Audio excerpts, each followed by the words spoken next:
오늘 요한복음 21장 15절부터 17절 말씀을 통해서 내가 나를 사랑하느냐 하는 제목으로 말씀을 듣도록 합니다. 이 말씀이 우리 모든 성도들의 심령 가운데 예수님의 물음으로 베드로에게 물으셨던 것처럼 여러분들에게 다가오기를 주의 이름으로 축원합니다. 기도합니다. 하나님, 은혜를 감사합니다. 베드로에게 부활하셔서 다가오셔서 어루만져 주시고 치유해 주시고 다시 사명을 주셔서 세워주셨던 이 말씀, 네가 나를 사랑하느냐 하는 질문이 오늘 우리 사랑하는 성도들 가운데 한 사람 한 사람에게 들려지게 하시고 그 대답으로 내가 주를 사랑하나이다 하고 고백하는 귀한 시간 되어지게 붙잡아 주시고 인도해 주시고 함께해 주시옵소서. 감사함을 드리고 예수 그리스도 이름으로 기도드리옵나이다. 아멘. 오늘 15절은 첫 번째 질문이 네가 나를 사랑하느냐 합니다. 또 16절의 두 번째 질문도 네가 나를 사랑하느냐입니다. 세 번째 질문 17절도 네가 나를 사랑하느냐 같은 질문, 세 번의 질문입니다. 이 질문을 받은 베드로는 그 어떤 다른 사람들보다 다 주님을 배반한다 해도 나는 절대로 죽는 데까지 주님을 배반하지 않겠습니다 했던 사람입니다. 그리고 그걸 아주 그냥 주님 앞에 보란듯이 내가 그럽니다 하고 딱 내세웠던 사람이죠. 그랬을 때 예수님이 네가 다 굴기 전에 3번 나를 부인하리라 하고 말씀하셨던 그 말씀 그대로 정말 그렇게 3번을 또 부인했던 베드로입니다. 겟세마네 동산에서 모든 제자들이 다 꼼짝도 못하고 있을 때 베드로만 그래도 홀로 검을 빼들고 대제사장의 종인 말고의 귀를 내리쳐서 귀가 한쪽이 떨어져서 예수님이 얘야 그러지 마라 하고 검을 거두라 하고 검으로 일어난 자는 검으로 망한다. 나라도 마찬가지다. 검으로 일어나면 검으로 나간다. 이렇게 하시면서 만류하셨던 베드로의 패기가 대단하죠. 저는 이런 말씀을 볼 때마다 베드로가 정말 누가 뭐라고 해도 인간적이고 정말 의리 있는 사람이고 그런 것을 성경은 잘 나타내주고 있다라고 생각되어집니다. 어떠세요? 여러분들도 베드로와 같은 그 위치에 있었으면 검 빼들고 했을까요? 아니면 예수님이 나 십자가에 죽을 것이다 이렇게 하니까 이거 어떤 놈이 그럽니까 하면서 나서서 내가 죽는 자리까지 가더라도 내가 지키겠습니다 하고 나설 수 있으신 분이 계십니까? 다른 제자들은 다 그렇게 못했어요. 그런데 베드로는 그랬어요. 얼마나 인간적이고 얼마나 참 의리적이고 우리나라의 개그맨인가 누구 있죠? 의리 하는 개그맨이 있는데 참 인간적인 의리는 누가 뭐라고 해도 베드로를 따라올 사람이 없을 정도로 그랬어요. 그런데 예수님은 그것만 갖고 안 된다고 늘 말씀하신 것 같아요.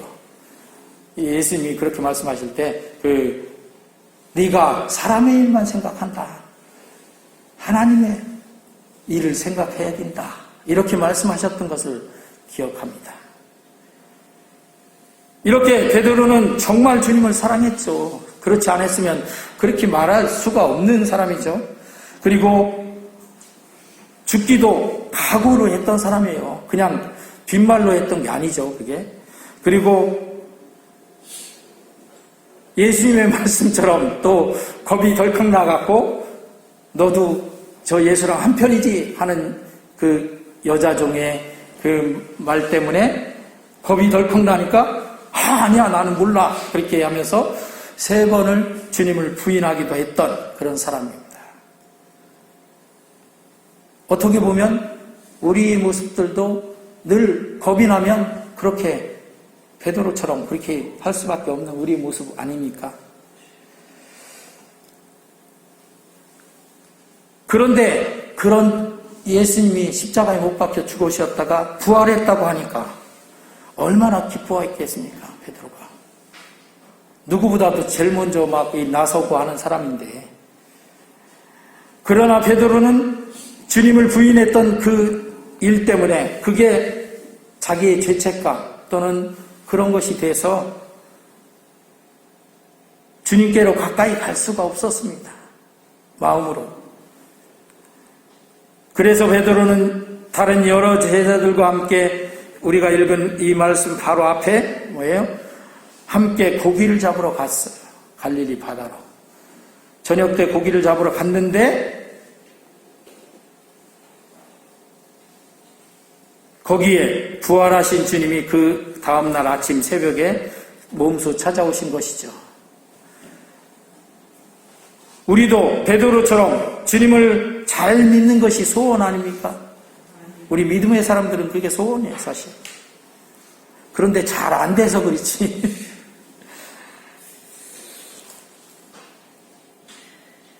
그리고 정말 주님을 충성되게 잘 따르기를 원하는 게 우리의 소원이에요. 제가 이렇게 딱 보니까 다들 그래. 한 사람도 안 그런 사람은 없어요. 우리 성도들 가운데. 그런데 그게 마음대로 또는 내 생각대로 잘 안 돼서 그래. 그러나 우리는 얼마나 베드로처럼 자주 실패합니까? 너무나도 자주 실망하고 죄에 빠지기도 하고 더 이상 주님을 따를 수 없겠다고 하면서 주저앉으려고 하고 하는 때가 얼마나 많습니까? 그런 우리에게, 그랬던 베드로에게 오늘 말씀이 다가오신 거예요. 할렐루야. 우리는 주님을 떠나서는 아무것도 할 수 없는 존재입니다. 이렇게 쓰라린 실패의 기억과 참담한 심정으로 고기잡이에 나섰던 베드로는 밤새도록 고기 한 마리를 잡지 못했어요. 같이 갔던 일곱 명이 같이 갔어요. 6 제자들도 마찬가지요. 다들 터덜 이제 그 다음날 새벽에 힘 빠져갖고, 옛날에는 이렇지 않았는데, 왕년에 내가 고기를 얼마나 잘 잡았는데, 이런 일이 있을 수가 있을까?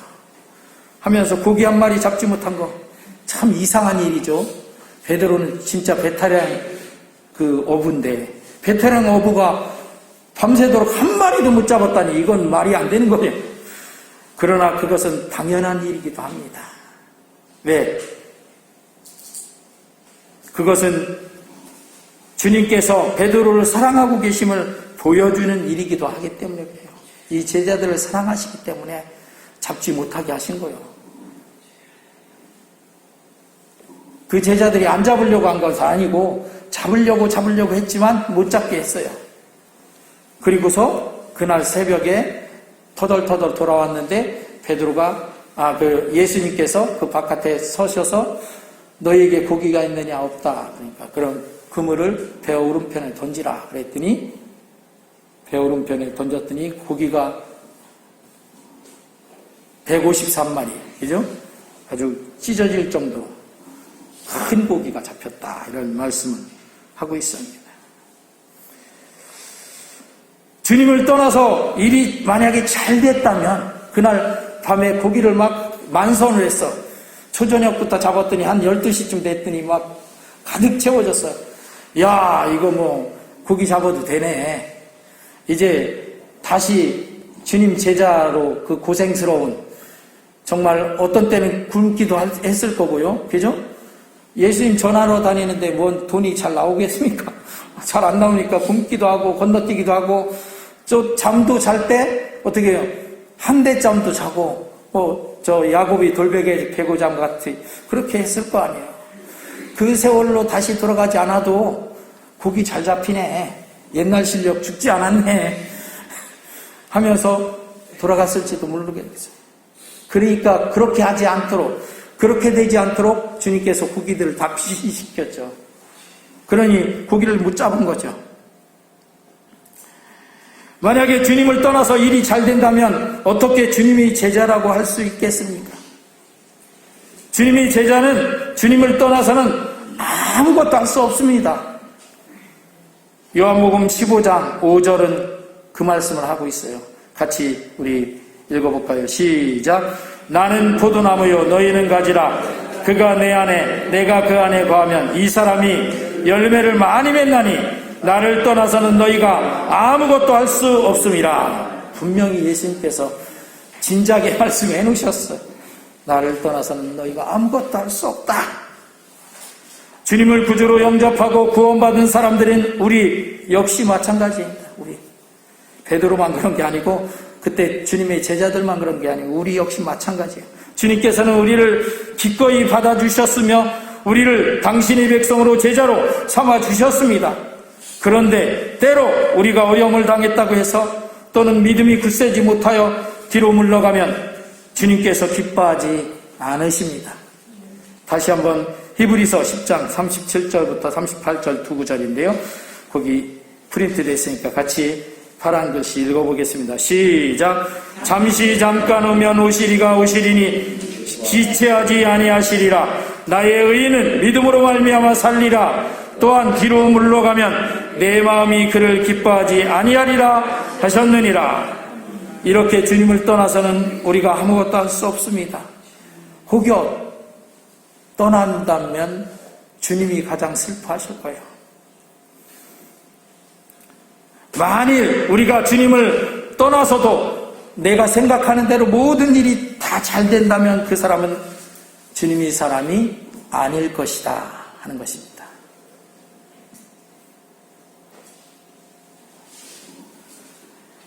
이런 베드로를 찾아오신 주님은 밤새도록 허탕을 친 베드로를 주님께서 친히 찾아와서 기다리고 계셨어요. 그리고 주님께서는 지치고 허기진 이 제자들을 위해서 조반을 미리 준비해 놓고 계셨습니다. 그리고 그를 회복시키시라고 찾아오셨던 것이에요. 주님께서는 베드로에게 왜 너 안 그런다더니 나를 3번이나 부인했냐, 이런 말씀 한 말씀 안 하셨어요. 제자들에게도 왜 그러니까 고기 잡으러 가봐야 못 잡는데 그렇게 고기나 잡으러 갔냐, 나를 좀 기다리지, 이런 말씀도 안 하셨어요. 책망을 안 하셨어요.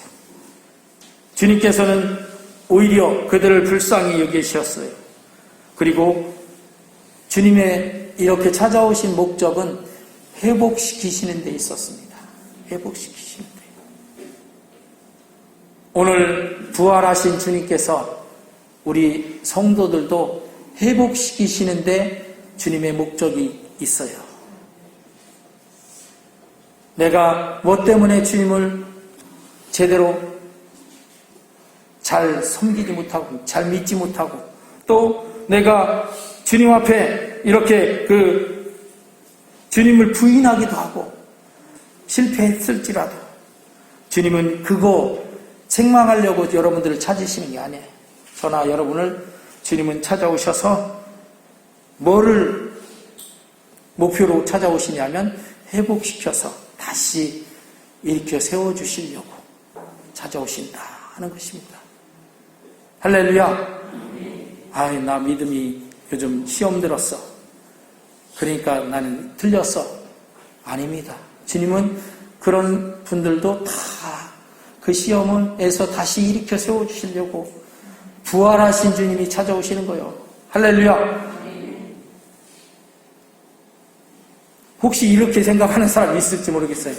주님은 저 믿음 좋은 누구 집사님은 좋아하지만 나는 믿음도 좀 그렇고 그러니까 또 가끔 실패도 하고 막 넘어지기도 하니까 나를 별로 한두 번 넘어져야 나를 주님이 저기 하지, 이건 뭐 시도 때도 없이 많이 넘어져서. 아닙니다. 시도 때도 없이 수없이 많이 넘어져도 주님은, 부활하신 주님은 계속해서 찾아오셔요. 그리고 계속해서 일으키시기를 원하셔요. 그 주님의 마음을 아시기를 주의 이름으로 축원합니다. 우리를 회복시키시기 위해서 이렇게 오늘도 우리에게 찾아오시는 분이 바로 우리 주님이시다 하는 것이에요. 그래서 아까 찬송을 내 주 되신 주를 참 사랑하고 또 내 구주 예수를 더욱 사랑, 그 찬송을 우리가 불렀어요. 그냥 노래만 부른 게 아니에요. 우리 마음으로 주님을 그렇게 더욱 참 사랑하고 더욱더 사랑하기를 원하는 그런 마음으로 이 두 찬송을 자주 부르시기를 주의 이름으로 축원합니다. 주님 앞에 그렇게 자주 그냥 내가 주님을 사랑하기를 원합니다. 주님 사랑합니다 하고 기도로 고백하기 어려우시면 찬송을 하면 돼요. 찬송이 곡조 있는 기도잖아요. 그 곡조 있는 기도로 주님을 사랑하고자 하는 그 마음을 고백하시는 거예요. 주님은 너 이렇게 해놓고서 이제 와서 그러냐? 그렇게 절대로 말씀 안 하셔요. 절대로 주님은 여러분을 너 그렇게 해놓고 나를 3번이나 부인해놓고 이렇게 안 하신다니까요. 그 말씀은 전혀 안 하셔요. 주님은 오히려 우리를 어떻게든 다시 일으켜 주시고 다시 회복시켜 주시고 하시기를 원하시는 주님이시에요. 당신이 지금 지쳐 있습니까? 어떤 일로 실망했습니까? 좌절을 겪고 있습니까? 회복시키시려고 찾아오신 주님은 그거 왜 그렇게 못하느냐 또는 왜 그랬냐 이렇게 안 하셔요. 그냥 만나시기만 하면 찾아오셔서 나를 안아주시고 이렇게 세워주시고 회복시켜주시는 주님이신 줄 믿습니다. 그러니까 내 믿음이 요즘 코로나로 인해서 더해졌다, 더 현찮아졌다 그런 거 걱정하지 마시고 그냥 주님, 내가 부활의 주님 내게 찾아오셔서 베드로처럼 그렇게 내게 힘주시고 해주세요 하고 요청하시면 돼요. 할렐루야. 이렇게 사랑의 고백으로 치유하시고 사명을 자각시켜 주시는 주님이십니다. 조반을 마치고 주님께서는 베드로와 마주 대하여 앉으셨습니다. 다른 말씀 안 하시고 베드로에게 단지 이 물음만 물으셨어요. 네가 나를 사랑하느냐? 너 이렇게 그 부인했지? 너 도망갔지? 너 무서웠지? 그런 거 다 필요 없다니까요. 주님은 그냥 네가 나를 사랑하느냐? 그걸 3번 물으시면서 3번 부인했던 베드로가 스스로 대답하면서 주님 사랑을 확인하고 고백하게 하셨어요. 그리고 3번이나 반복해서 주님을 사랑한다고 대답하면서 베드로는 자기가 뼈아프게 후회스럽고 그때 왜 내가 주님을 부인했나 그랬던 거 실패와 상처는 치유되고 있었습니다. 우리도 마찬가지죠. 베드로 아까 말했잖아요. 베드로처럼 우리는 주님을 내가 죽는 자리까지 지키겠습니다. 이렇게도 못하잖아요. 못하는 우리인데 그 베드로보다 더 우리는 더 많이 주님께 실패한 그런 사람일 수 있어요.